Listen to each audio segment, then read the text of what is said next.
आ गया आ गया आ गया, आपके गांव शहर टोला मोहल्ला में आ गया।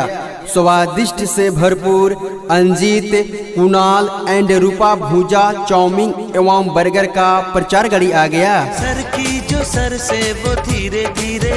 तो ए चचा, ए चची, ए भैया, क्या सोच रहे हैं? जल्दी आइए और पाइए खाने में लजीज और हर दिल का अजीज। तेरी चुनरिया हमारे पास भूजा 15 रुपये 100 और 15 रुपया में एक जोड़ा लिट्टी और समोसा, बर्गर 25 रुपया में एक पीस, चाउमीन 10 रुपये प्लेट मिल रहा है।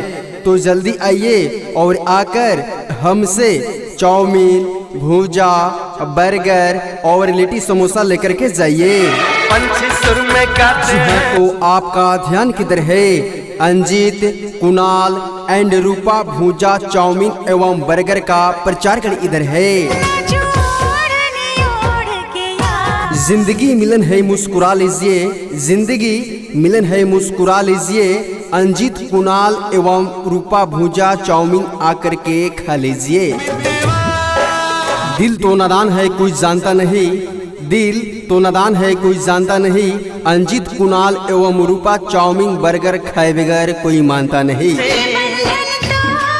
किसी भी शुभ अवसर पर जैसे कि पार्टी, विवाह, जन्मदिन पर एक बार सेवा का मौका अवश्य दें। प्रोप्राइटर उमेश शर्मा, स्थान कुरलाही, संपर्क नंबर 77 598 60 212। मैं तो रास्ते से जा रहा। किसी भी प्रकार के प्रचार प्रसार बनवाने हेतु संपर्क करें डायरेक्टर चंदन भाई, संपर्क नंबर 96 084 44 574।